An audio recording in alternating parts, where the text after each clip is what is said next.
Di Sarawak, sebanyak 322 notis saman dikeluarkan dalam operasi ambang Tahun Baru 2021. Butirannya bersama Fazril Hisham Afandi di RTM Kuching. Silakan, Fazril.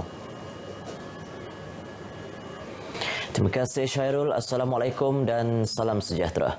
Di Simunjan, seorang bayi antara 8 penumpang kenderaan pacuan 4 roda dilaporkan meninggal dunia selepas kenderaan yang dinaiki sekeluarga itu terjunam ke dalam Sungai Teriso petang tadi.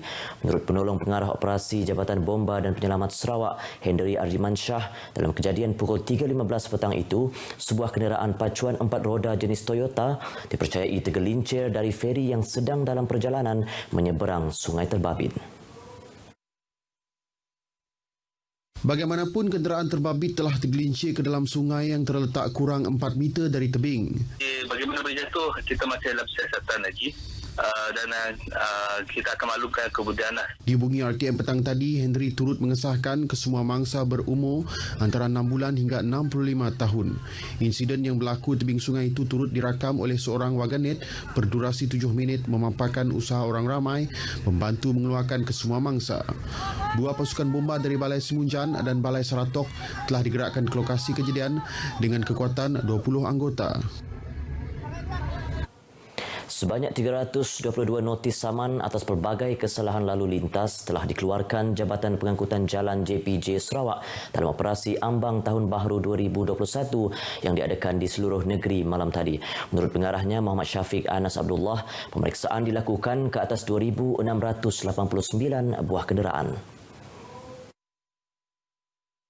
Muhammad Syafiq Anas Abdullah mendedahkan daripada jumlah tersebut 125 pemilik motosikal, 165 buah motorkar dan 6 notis terhadap kenderaan barangan telah dikenakan tindakan. Beliau yang ditemui pemberita semasa operasi di Semarahan turut memberitahu JPJ juga mengeluarkan 25 notis kesalahan lain-lain. Dalam operasi itu tidak memiliki lesen memandu, merekodkan jumlah tertinggi selain kesalahan menggunakan nombor pendaftaran kenderaan. Operasi serentak di seluruh negeri itu bermula pukul 9 malam telah diadakan di 12 lokasi. Jabatan Bomba dan Penyelamat Malaysia JBPM Sarawak mencatatkan 9,369 panggilan kecemasan di seluruh negeri sepanjang tahun lepas. Pengarahnya Khairuddin Rahman memberitahu jumlah panggilan kecemasan itu merangkumi kebakaran, penyelamatan dan tugas-tugas khas. Khairuddin Rahman berkata tahun lepas turut menyaksikan penglibatan JBPM dalam operasi sanitasi awam berikutan penularan pandemik COVID-19 di kawasan tumpuan awam bermula 30 Mac yang melibatkan 12,500 anggota. Jelasnya sebanyak 2,121 operasi dilakukan di kawasan tumpuan awam antaranya pasaraya, bangunan kerajaan dan tempat beribadat. Daripada jumlah itu, Kuching mencatatkan operasi sanitasi terbanyak iaitu 713 operasi, diikuti 437 di Miri dan 201 di Sibu. Khairuddin memberitahu demikian semasa berucap pada Perhimpunan Bulanan JBPM Sarawak di Ibu Pejabat Balai Bomba Tabuan Jaya di Kuching. Selain itu, JBPM Sarawak juga telah terlibat dengan 196 misi bantuan kemanusiaan dan bencana HADR ekoran COVID-19 bermula 23 Mac tahun lepas. Ia merangkumi bantuan penghantaran makanan ke tempat terpencil, pemindahan pesakit dalam siasatan dan pesakit dalam pemantauan serta bantuan logistik. Dalam pada itu, JBPM juga berjaya melaksanakan lebih 700 aktiviti kesedaran dan keselamatan awam di seluruh Sarawak.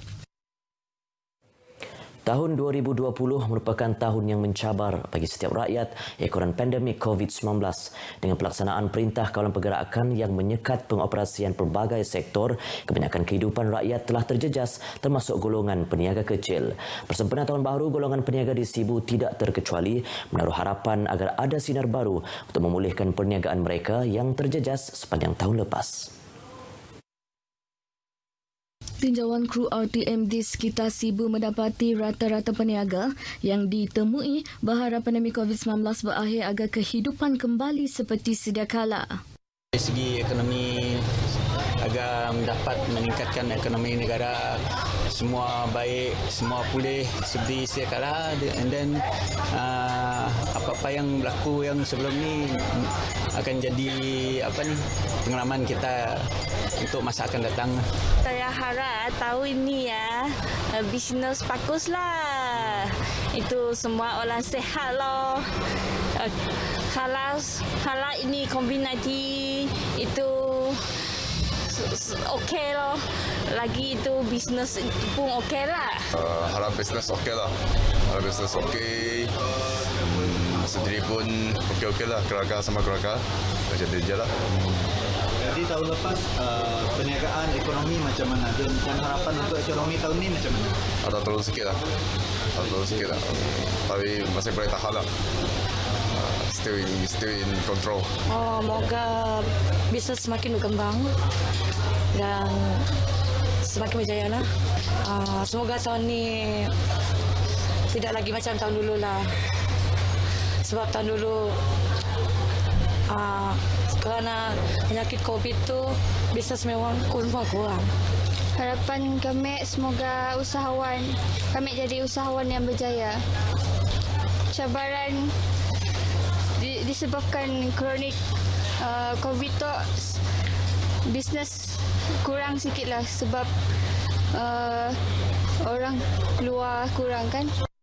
Dengan adanya vaksin COVID-19 yang bakal tiba ke Malaysia tahun ini, diharap penduduk di negara ini dapat kembali menjalani kehidupan seperti sebelum COVID-19 melanda dunia. Setakat pukul 10 pagi tadi, seramai 20 bayi dilahirkan pada malam Tahun Baru 2021 di Sarawak. Kelahiran bayi Tahun Baru itu melibatkan 17 buah hospital di negeri ini. Kelahiran pertama kira-kira pukul 12.03 tengah malam di Hospital Umum Sarawak HUS ialah melibatkan seorang bayi lelaki seberat 3.4 kg. Seramai 11 bayi lelaki dan 9 bayi perempuan dilahirkan iaitu 7 orang di HUS, 4 orang di Hospital Miri dan 3 orang masing-masing di Hospital Bintulu dan Hospital Sibu. Manakala Hospital Simanggang, Sarike dan Limbang masing-masing mencatatkan kelahiran seorang bayi. Penduduk terjejas banjir di kawasan Ulu Tubau, Sebauh mendapat perhatian Jawatan Kuasa Pengurusan dan Bantuan Bencana bahagian Bintulu serta Ahli Parlimen Hulu Rajang Datuk Wilson Ugak Kumbung. Dengan tempoh perjalanan hampir 5 jam melalui jalan ladang sawit dan balak, usaha pengantaran bekalan makanan kepada penduduk terjejas di Long Unan dan Long Senap Ulu Tubau telah dilakukan. Kejadian banjir kilat yang berlaku pada Rabu lepas mengakibatkan Umar Alip Kuleh, Long Unan telah dinaiki air. Menurut Ketua Kaum Alip Kuleh, kejadian mulai berlaku tengah malam pada Rabu apabila hujan lebat turun sepanjang malam tersebut. Dalam pukul 3.30 lalu naiki air tadi. Sampai pukul 4 sudah dah tiba masuk rantai rumah dah. Rantai rumah. Ini peninggi rumah. Ini peninggi tanya kami besi dia 2 kaki pihak. Masuk rantai rumah kami dah. Ini kita lari tu. Kami lari tu atas bukit ya ke pihak ujung rumah kami tadi. Ya kan kami selalu parking kereta dia. Tanpa dapat menyelamatkan barang di rumah, mereka terpaksa meninggalkan rumah panjang mereka dan berteduh di tempat yang tinggi ekoran air deras yang melimpah dari sungai berdekatan. Apabila air mula beransur surut, bermula pukul 7 pagi, mereka kembali ke rumah panjang 28 pintu itu untuk menyelamatkan barang serta membersihkan rumah mereka. Ketua Kaum Alip Kuleh berkata demikian kepada RTM semasa penyerahan bantuan bekalan makanan oleh pihak Jabatan Kebajikan Masyarakat, JKM Bintulu dan pejabat daerah Sebauh. Sementara itu, Datuk Wilson Ugak Kumbung yang bersama meninjau keadaan kawasan tersebut turut menyumbangkan RM15,000. Bagi saya ingat untuk menetap rumah panjang ini harus diperbaiki dengan secepat mungkin kerana rumah panjang agak usang sikit. Pelbagai usaha membantu penduduk Long Unan katanya akan dilakukan pada tahun hadapan termasuk membaiki padang futsal yang rosak akibat banjir selain naik taraf jalan ke Umar Alip.